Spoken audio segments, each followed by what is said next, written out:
Hello, everyone, and welcome to a new episode of the Kiln Restaking Rendez-Vous. Today, we have the pleasure of having Tyagi from Capx to talk about AI agents and a lot of different things. Tyagi, how are you doing today? Doing amazing. And thank you so much, Edgar, for having me here. It's our pleasure. So to start this, I would love if you could just introduce yourself, give us your personal background. What is your background and your story working in crypto and AI? Absolutely. So I did my education in I'm a BTech. I basically did engineering for 4 years. And then I essentially went into building products for different companies, startups. So I had a product innovation lab back in the day that I founded with one of my friends. And we used to basically do 0 to 1 with a lot of founders. So it was essentially like one project after the other.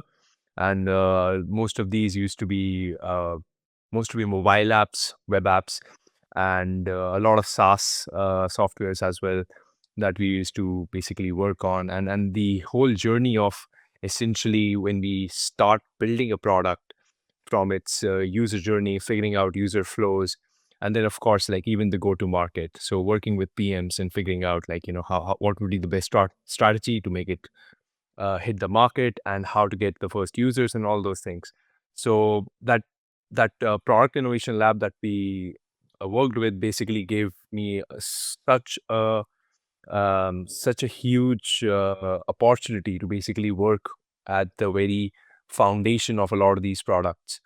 And we had I was basically working with startups from the US, Australia, Europe. Like there were no boundaries, and especially with when COVID hit, it kind of just blew up because there was a huge demand of new business opportunities, which actually gave birth because of COVID. Of course, a lot of things got disrupted, but at the same time, it was an opportunity, especially for us, to work with a lot of startups. So yeah, exciting times. But towards I think the end of 2020 is when I got introduced to crypto, basically as a trader.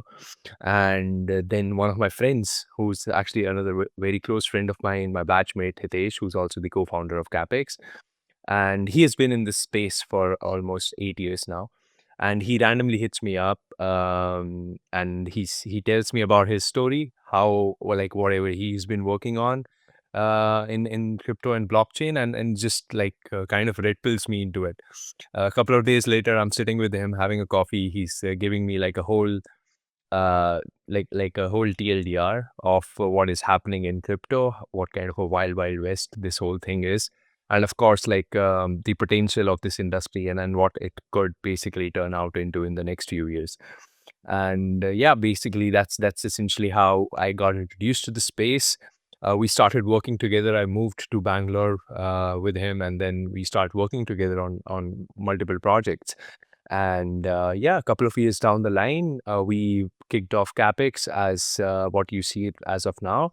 And it's like the journey has been amazing. And it was essentially, I feel like the reason why even we started Capx, or what Capx is today, is because the kind of curiosity that we had with respect to AI, coming both of us coming from a technical background, it was just like something that we couldn't keep it to ourselves. It was just something that we used to tinker a lot with different AI tools. Like even before Chat GPT was made public, we got some access of the developer console through one of our friends, and we just like tinkered around, and we just saw like, okay, this is cool.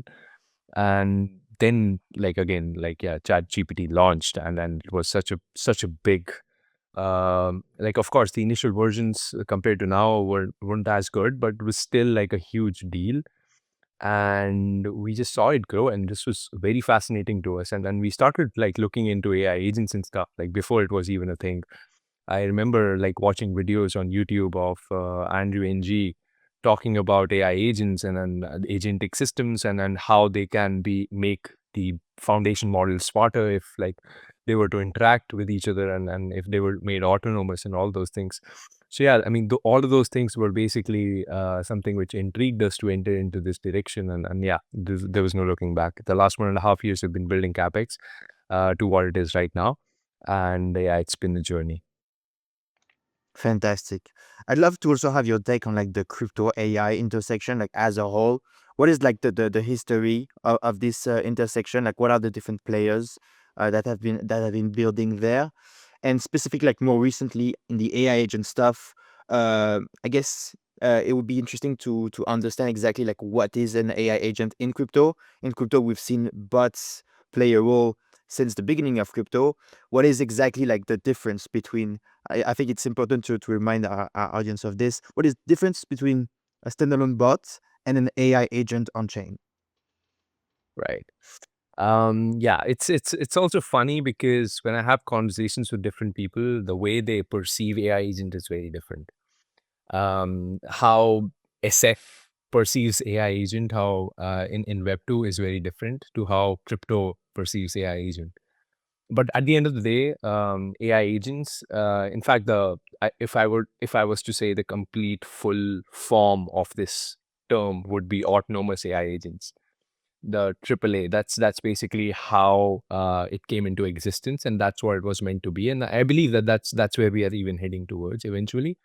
Is that we are essentially giving an LLM model the tools to interact with the internet. At the same time, we are giving it the power to make decisions on our behalf and take actions on our behalf. And that's where the autonomous part comes in. So there is some sort of independence that's been given to the LLM model to not just now think, but also act and take decisions on our behalf and do it in a loop so that it can basically perform uh, any sort of repetitive actions over a period of time and understand all the signals that it's getting from the market and stuff like that. So that's what an autonomous AI agent essentially means. So how it differs from let's say any other bot is that a bot wouldn't have either the same brain as an AI agent. Essentially, it wouldn't be connected to an LLM model. Or if it was connected to an LLM model, then the best form of a bot that we have seen up until now were basically chatbots. And most of the like yeah, I think it would be safe to say that most of the AI agents that we see today, at least with respect to Web3 AI agents, are like these Twitter bots, and they have been given access to, of course, being able to post on Twitter and or maybe Discord or Telegram, whatever. But they are still not completely autonomous. Like they are not taking decisions on your behalf. They don't have access to like 5 different APIs. But yeah, I mean, I feel like the last 3 to 4 months has been a little different. That we are seeing some more innovation in this space. There are some actually good, useful agents who are now able to make transactions, delegate assets, stake assets, on your behalf, and or maybe even execute some sort of trading strategy. So all of that innovation is like still there and it's coming and it's up and coming.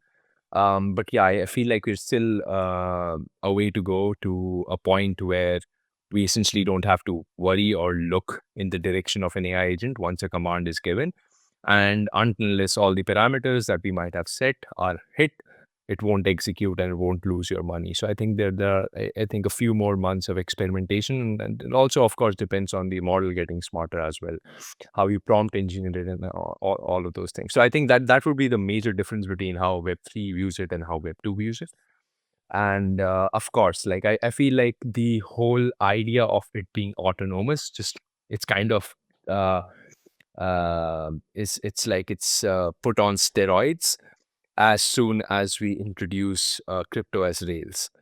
And I always look at blockchain as an enabler, crypto as an enabler. So it's not the solution; it's an enabler. It's a way, or it's means to get to a point, and that's what is essentially very unique with these AI agents. That AI agents, if set in a Web2 environment, they can't basically uh, open bank accounts for you, at least not right now, right? They can't make transactions on your behalf using any sort of a bank, or they can't basically go and um, or you essentially won't be very comfortable giving it your credit card information and saying that do a bunch of transactions on a bunch of websites. That's I think where crypto has that sort of a freedom where they can actually create wallets for you. You can set sort of limits to these wallets of how you want to fund them and what exact action or what kind of a domain do you want these AI agents to access with these sort of wallets. So I think that sort of freedom and that sort of autonomy is something which is very much necessary in order for them to be truly be autonomous, and that's the power of blockchain, and that's the power of crypto, that these AI agents can leverage and truly become independent. Yeah, and also like having like stuff being highly programmable, like for example, like smart accounts to specifically define the rights of an AI agent that is banked would be like extremely great. I'm also wondering like what your opinion is on the AI crypto intersection as a whole. There was a lot of and there still is a lot of projects building on that narrative in this ecosystem even before the AI agents, AI agent hype. What do you think about these other players? Right. I see AI X crypto has multiple branches to it. So and all of these are like important for I feel like each and every one of them has a role to play. So for example, one is data. Data is a huge deal with it when it comes to AI. And I think for the next decade, it will be a huge deal because it's like sort of a fuel for an AI model to be trained on to get better with. And so there are projects which are solving for data, and they're trying to solve it with DAOs, with decentralization, with programmability, with more transparency, with less censorship, and all those things. One of them is, of course, Vana. It's a very prominent project already. Like it's already public and stuff. And then, of course, we have projects like Story Protocol, which is trying to solve it from a very different angle, which is like how do you bring more intellectual property rights into the kind of data that is shared with these models, and how do you bring some sort of attribution to the data that gets shared. So that's one section. The other is compute. In compute, we have projects like Aether, we have Ionet, we have Akash. So that is again a completely another beast. That how do you solve for compute? And compute also has different ways of looking at it. So there's a compute which is necessary when it comes to training models, and then there's a compute which is necessary when it comes to inferencing these models. Inferencing is essentially using these models. So, for example, you have Llama 3.2. Now, Llama 3.2 is an open source model. Anyone can basically host it and use it. So that part is inferencing. But there was a period when Llama 3.2 model was being trained on a lot of data. Now, that also required compute and required way, way, way more compute than whatever compute is needed in order to inference that model. So yeah, I mean, like these are different, dimensions that you can look at compute in, and you have projects solving for both. And then you have another branch, which is again like AI agents. And AI agents, I see AI agents as like data and compute is something that it's more foundational, right? And then AI agents is, I feel like it's more of a layer, it's an abstraction layer between the users or the people of the world and these models, and how we will be interacting with these models or how we'll be interacting with the internet tomorrow is essentially going to evolve, and AI agents is that sort of a layer which is going to make it happen. It's similar to what the app industry did back in 2008 after smartphones came into existence, and similarly what basically websites or blogs or emails did when internet came into existence in the early 1990s. So I think AI agents is that sort of a revolution which connects these dots. We of course need more foundation, so we'll always need more compute, we'll always need more decentralized compute or decentralized data production and attribution, all those things, but we'll also need an abstraction layer so that users can actually leverage these sort of models in better ways. So I think that's where AI agents comes into picture. Very nice. And what is the role that Capx plays within this AI agent ecosystem? Like, what is the gap that you're trying to fill, where you think like there is a product that needs to be built in order for this basically ecosystem to thrive? Yeah. Our use case specifically lies around AI agents, I would say.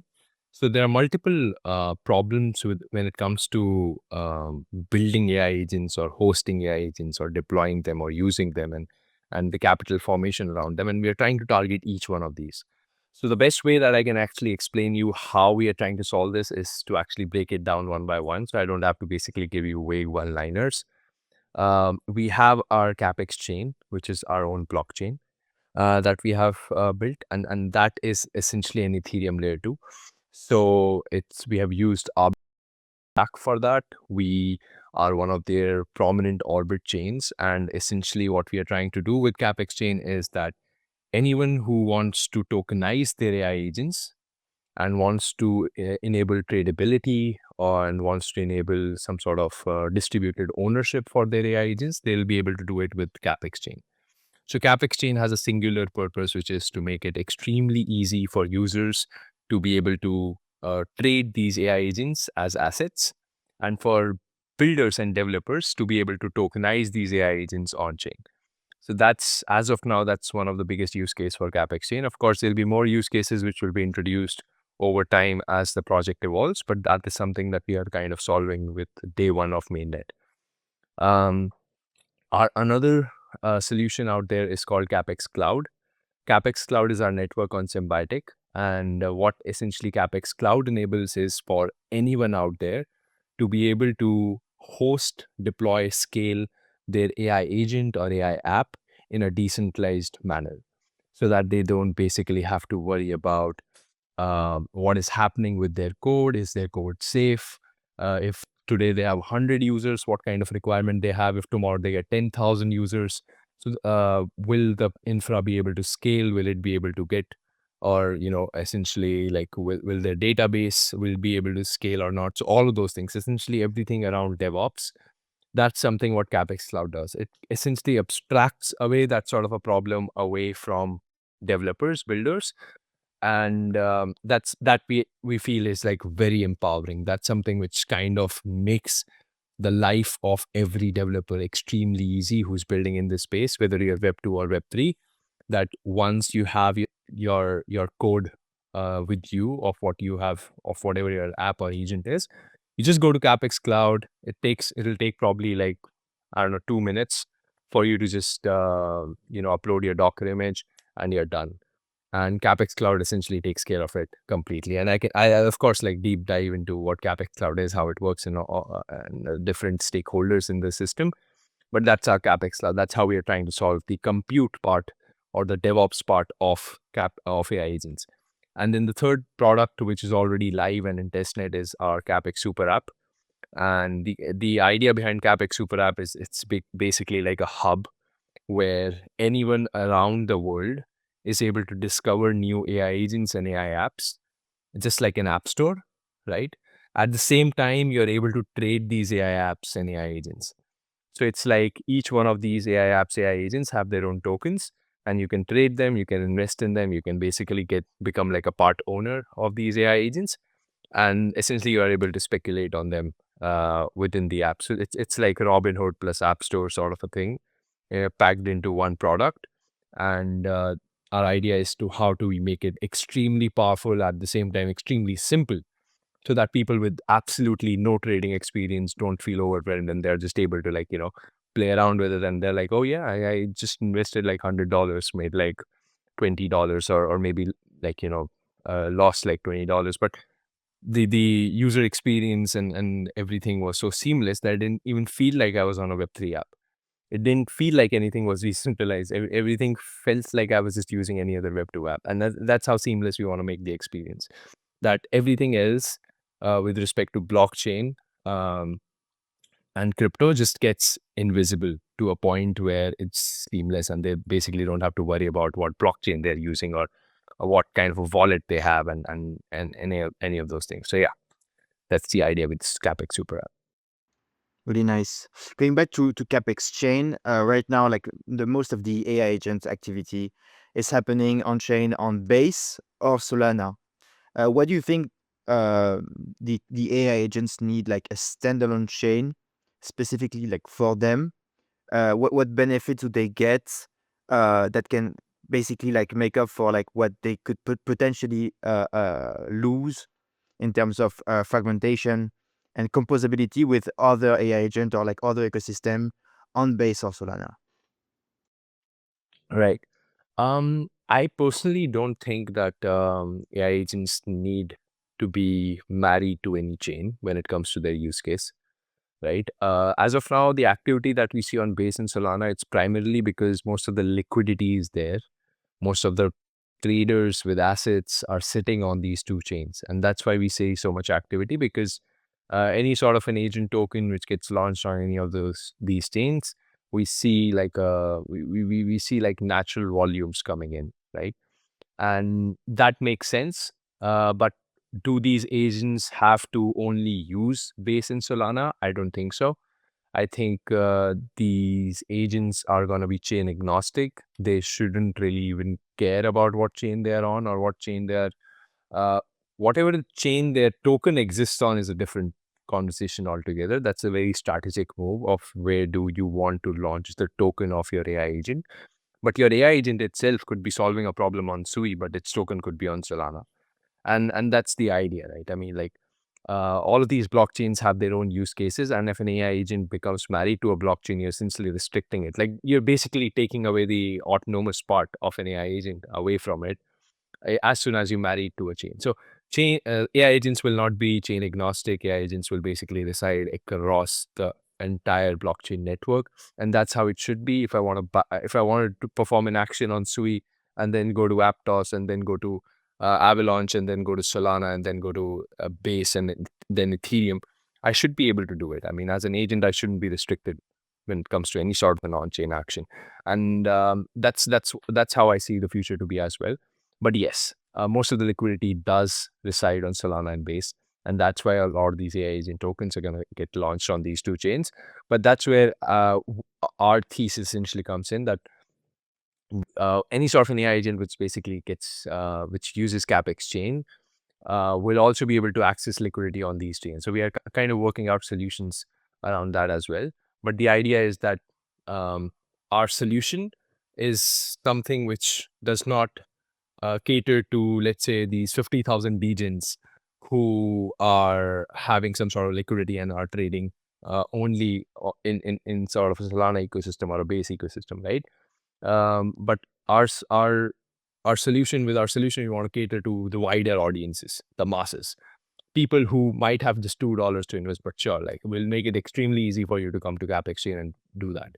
So it's sort of like a people's AI chain is sort of like one of the ways that you can look at it. But and that's the idea. That's why we want to make it extremely seamless for anybody to get onboarded onto Capx Super App, is because they will never even know where these AI agent tokens even reside.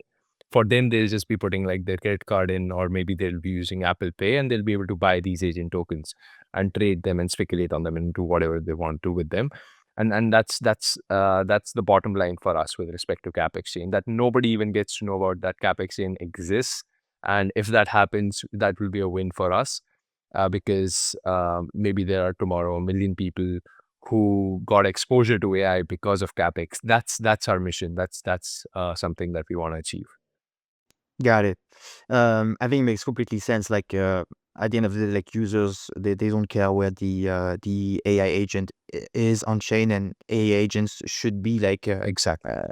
agnostic. But as like what my question is more like why should AI agent builders choose the Capex chain as like their home chain? Right. Right. Um, One of the reasons, okay, first of all, like, before I even get into that question, Capx chain as of now, as I said, like, our focus is more towards, like, we are building our own framework for people to be able to build their AI agents. And I guess that's where Capx chain will play maybe a more integral role as a blockchain. But as of now, our goal with Capx chain is to essentially make it extremely easy for any sort of a developer to tokenize their AI agents and launch their own AI agent token. And that's our utility of our Cap exchange, that okay, if we have these many traders, then these developers with great products will follow, and vice versa. It's like a chicken and egg problem. But that's what we are trying to make it easy for users to begin with, for traders to begin with, to be able to basically trade assets on Cap exchange, so that the serious developers, the people with actually, like, great products, are able to come to Capx chain and then tokenize it. So to answer your question, like the reason why people should be choosing Capx chain is that, of course, like a cheaper gas fee and faster transaction time, great throughput, all of those things still remain as very attractive features. But for a builder, what they care about if they're going to launch their AI agent token is that will they be having enough liquidity for people to be investing into it?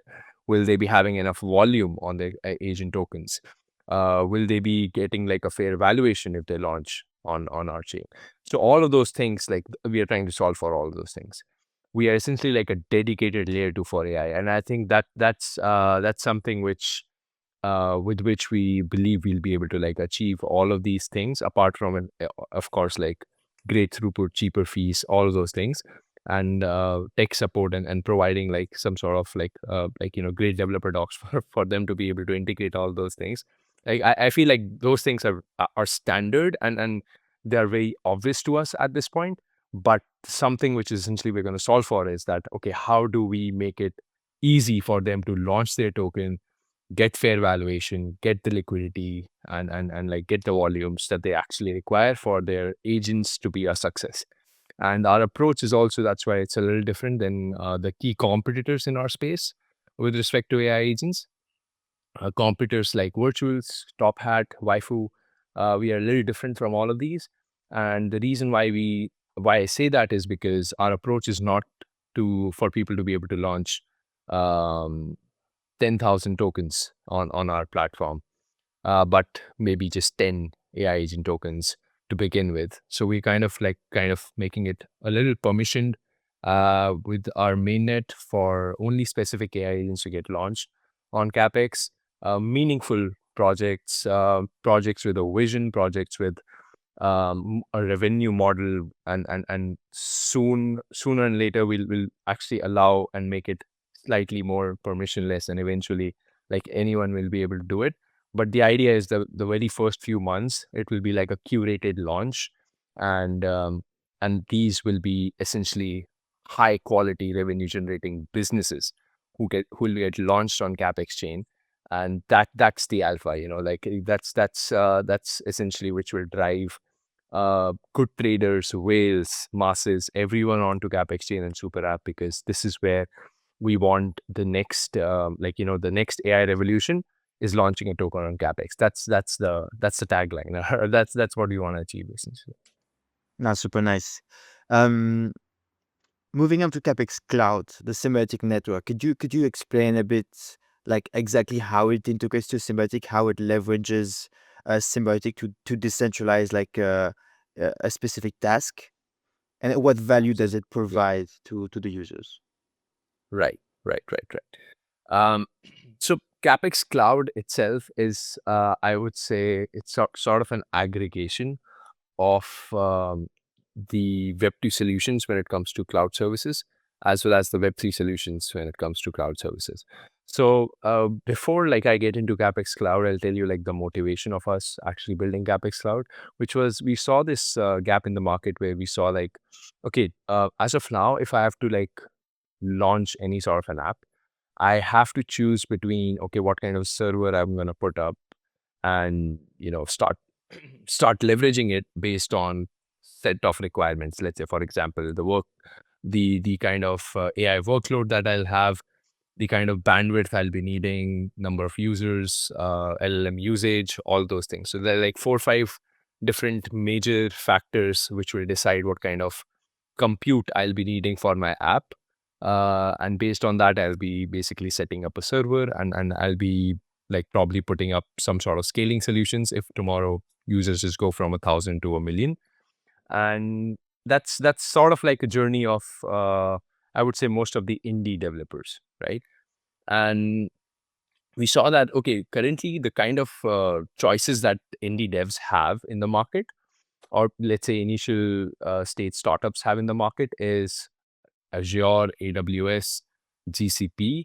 Like these three would be the most prominent players. And then we have solutions like Spheron Network and Akash Network and Render. which is more decentralized compute, and of course, like you can leverage it to run your models. But at the same time, you can like if these services are providing some sort of CPU compute, then you can also use them to leverage and run your apps. But the idea was that, okay, if I'm doing it on AWS, and if tomorrow I have to shift to Akash, it's it's very painful for me to actually do that, and it's very painful for me to there'll be downtimes. The app will, or your product will essentially suffer, your clients will suffer, your users will suffer, and it's very painful if tomorrow I have to shift, right? And the idea is essentially developers should have that sort of a flexibility, because tomorrow AWS might bring some changes. Tomorrow there might be something which goes wrong with a blockchain, and maybe your transactions aren't getting processed, which are supposed to enable compute for your app, and these things happen. But the idea is that you do not have like some sort of a backup to fall onto. Um, so that's the idea, and that was essentially the motivation of building Capx Cloud, which was like an abstraction layer on top of all the cloud services which are currently available. So the bottom line being that what we did was that, okay, we thought that a set of operators, if they were to basically become some sort of a middle layer between the builders who are bringing their code and who want to deploy their product, and these cloud services which are there, which these operators will be leveraging. So for example, if I was a developer and if I had an AI agent and I was to go to an operator, let's say Luga Nodes, and I was to tell them, okay, I have this AI agent, it's amazing, I want to deploy, and we'll match them to Luga Nodes. Luga Nodes will be like, okay, you don't worry about what cloud service I use. I might be using Akash, I might be using GCP, Azure, or I might be doing some sort of bare metal server. It is my responsibility. I'll give you 100% uptime, but you worry about your product, your users, your GTM, and all those things. Leave the DevOps up to me. If tomorrow currently you have 100 users, okay, I'll adjust the compute so that you are able to serve your 100 users. Tomorrow you might have 10,000 users. I'll scale it up. It's up to me. If I do a bad job, then my stake gets slashed, and you basically are then matched to some other operator who essentially deploys your infra for you again, and then promises you maybe better uptime and better services. So that sort of engagement is what Capx Cloud essentially enables. Like, to put it very simply, there are a set of operators who are going to be running these performer nodes, and once they're running these performer nodes, each one of them will have some sort of a reputation in the system of Capx Cloud. And when a developer comes in with their AI agent and they're like, okay, we want to deploy, they'll be able to choose between which operator do they want to go for, based on their uptime, reputation, amount of stake that they have, essentially, that essentially represents the security that they have. And once they choose, then then their AI agent gets deployed, and they're never worried about what kind of an infra at the end it's deployed on. And that's the idea, that they should not be worried about it. So it could be Azure or it could be GCP that their AI agent is essentially leveraging, but they never have to worry about it, because tomorrow, if GCP is not satisfactory, then that operator itself might shift from GCP to Azure. So that's the idea. Like, operator essentially becomes that sort of a middle layer, which guarantees your AI agent performance and guarantees your LLM workloads for you. And I'm also guessing that the AI agent builder can always like switch from one operator to Yep. another, right?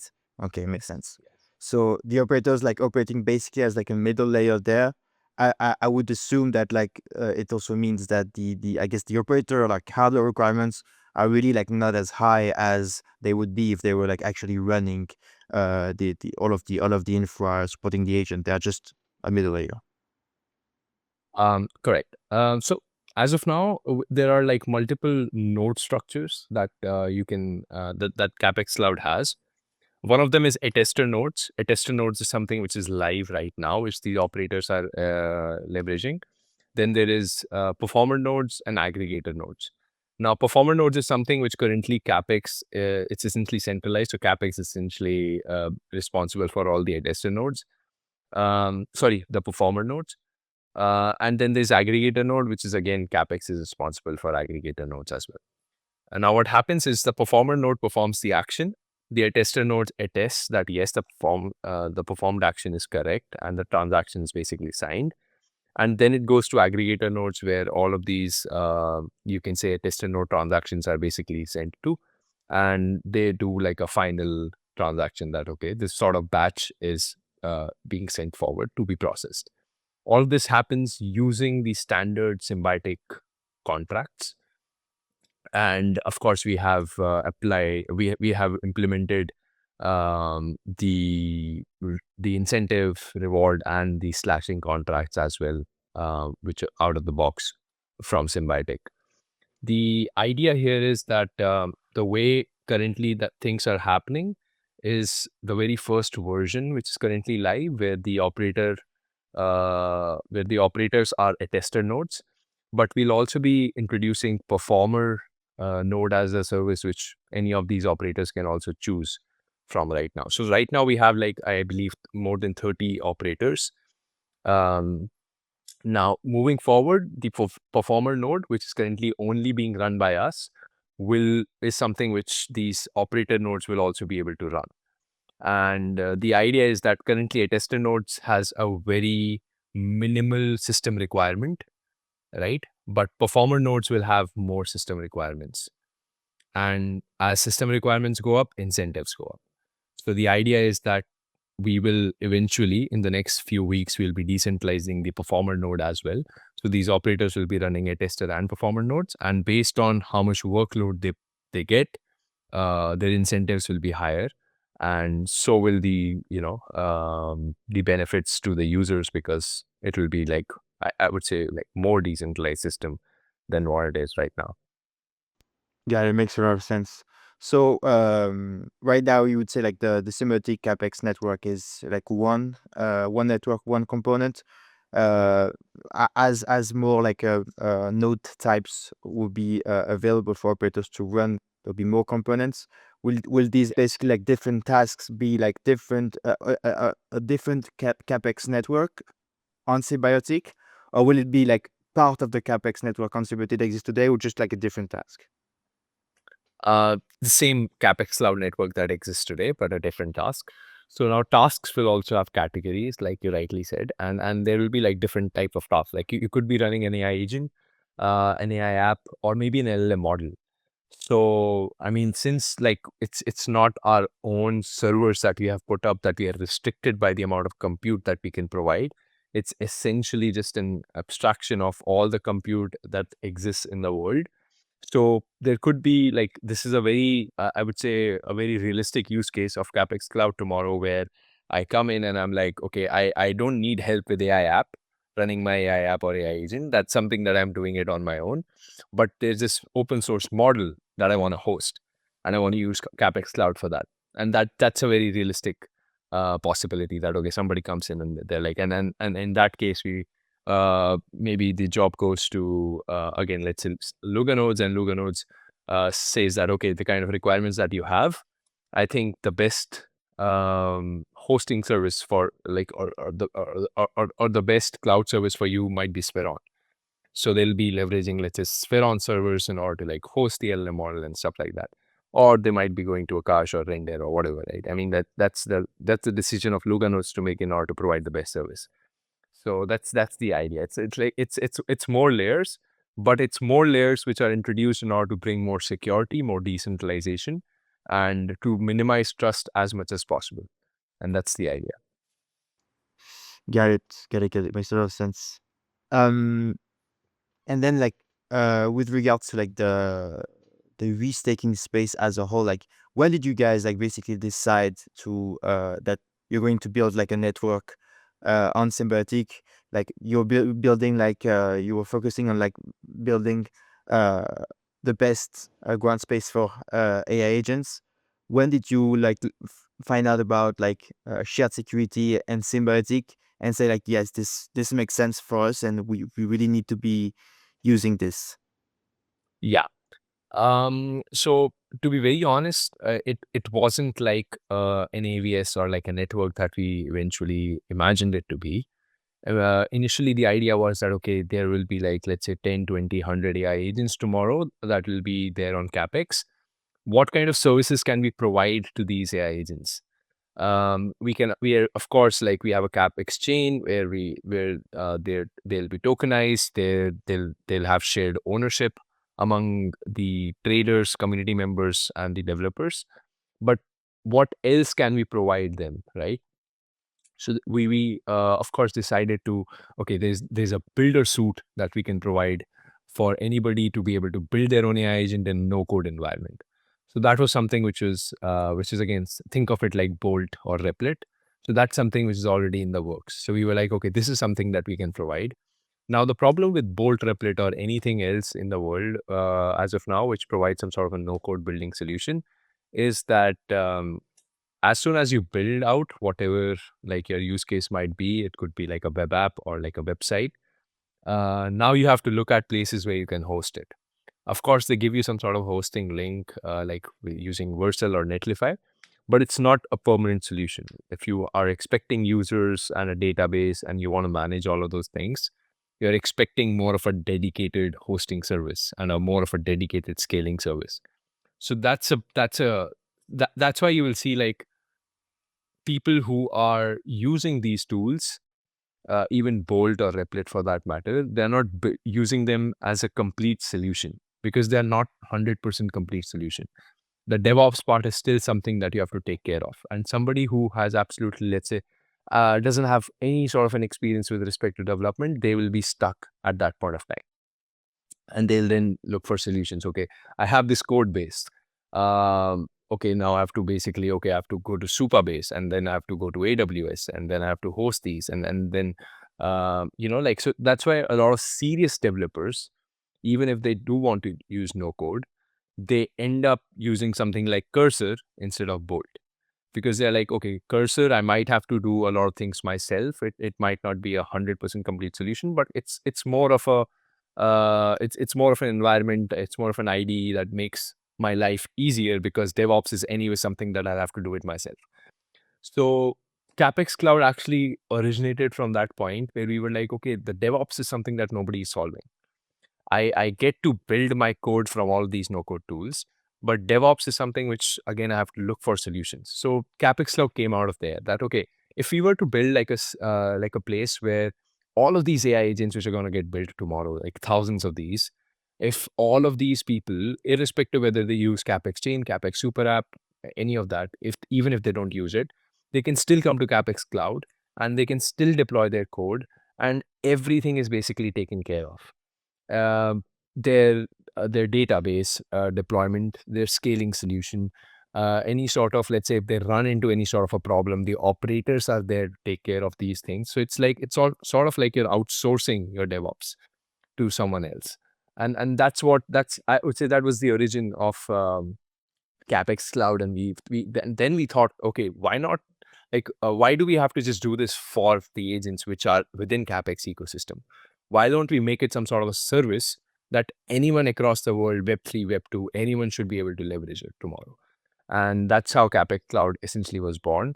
And we were like, okay, this sounds cool. Between all the shared security solutions out there, Symbiotic was the most attractive one to us.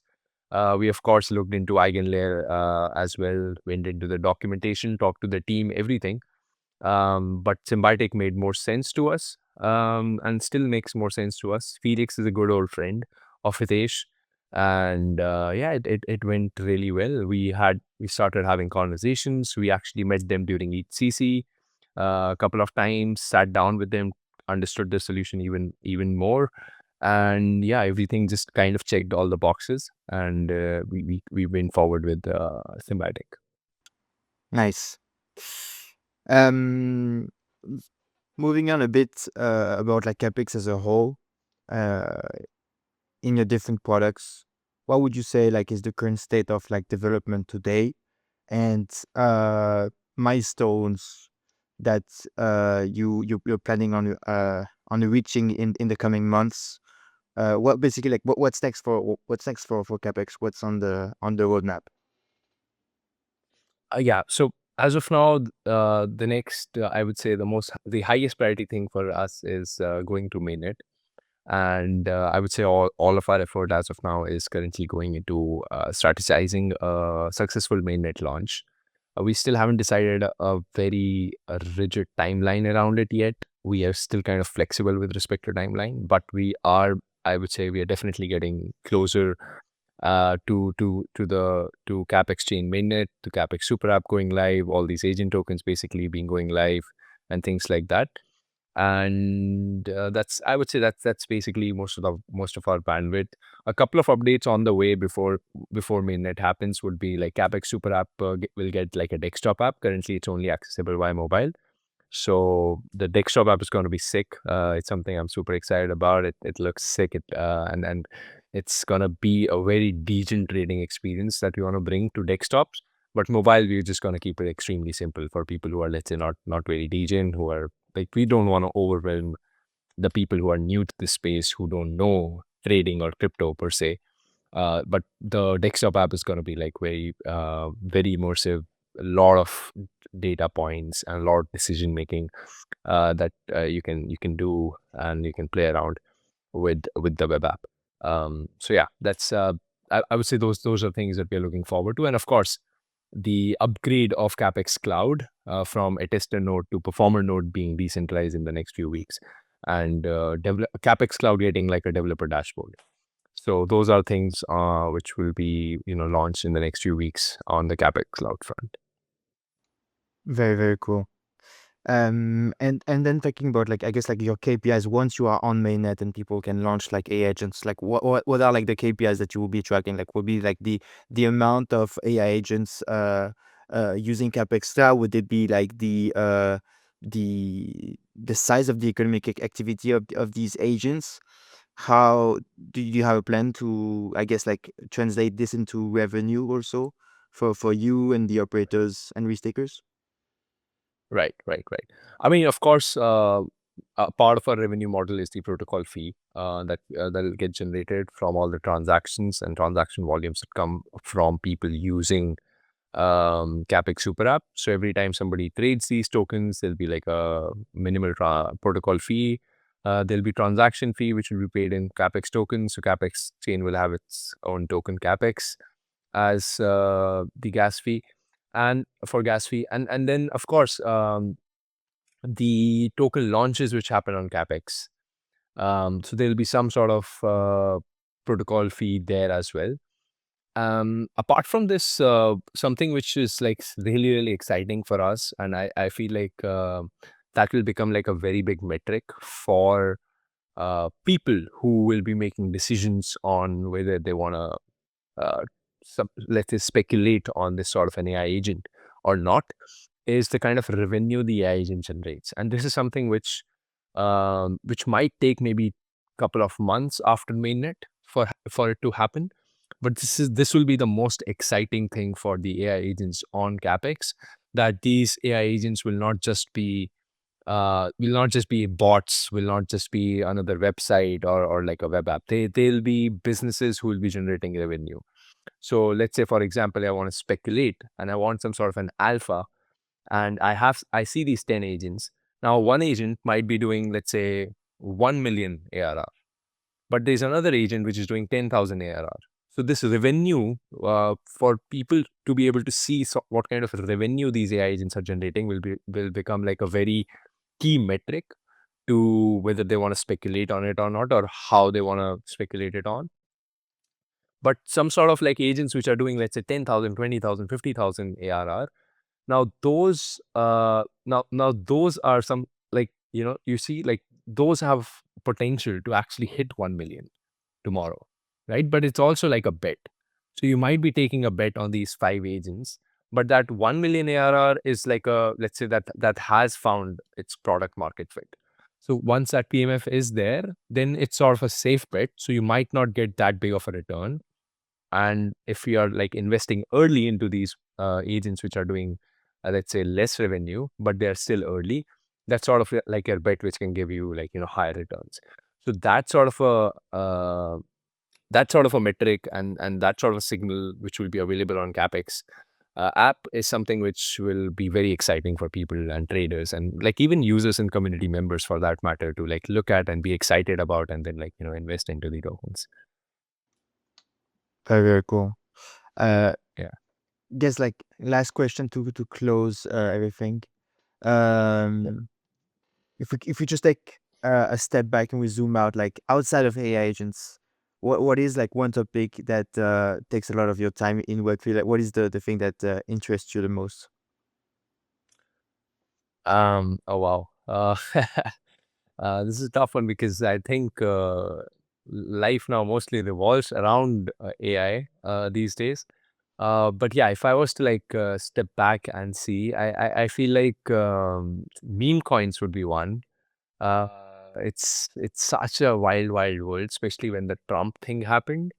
And since then, I would like before that I was like I still used to like pay attention, but probably not as much. Since Trump happened, it was like okay, my God, like this is like okay, maybe there'll be a couple of more movements, maybe not as big as Trump, but like this something that I think all of us should pay attention to because it's wild. I mean, I never thought honestly, like to be very honest, that meme coins will be this huge of a thing and the president of one of the most powerful countries in the world launching a free coin is just tells you that okay maybe this has more gas to it than we all thought that it might.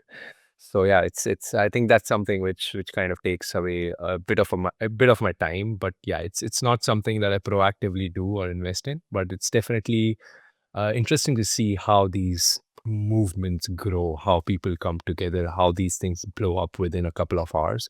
I think that's always exciting to like follow.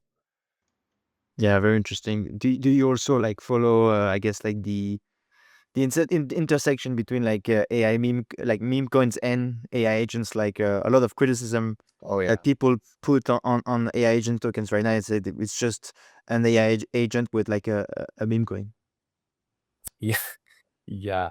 I mean that as I said, like I mean I would have confidently said maybe 6 months back that okay that's not sustainable. That's probably not gonna be there for long.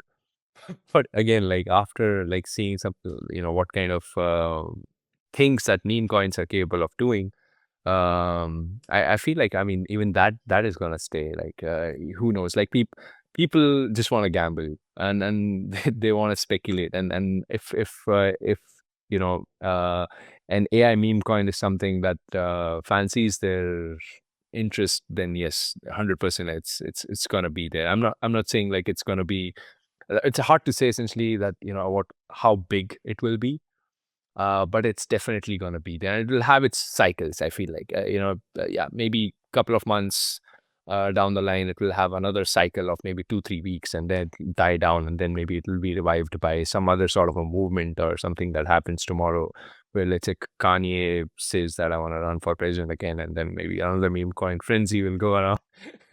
So I think we'll see a lot of these things happening anywhere. Yeah, looking forward to see like what's the final form that all of this will take. Tiagi, I want to thank you so much for coming on the podcast. Uh, I'd love to give you like just a window of opportunity to like share like your socials with you. Like, how can our audience learn more about Capex? Follow you guys on Twitter. Follow you on Twitter. Yeah, absolutely. So the Capx official Twitter handle is 0xCAPX, 0xCapx. And my official Twitter handle is Tyagi Capx, Tyagi Capx. So if anybody wants to reach out to the team to know more about Capex, or you want to build on Capex, or you want to basically launch on Capex, or let's say you're a community member and you want to contribute to the Capex ecosystem, you can reach out to us. We also have a Discord, which is just Capex. That's the username for Discord. And you can reach out. You can join our Discord. You can reach out to anyone in the admin, and then I'll make sure that I'll get back to you.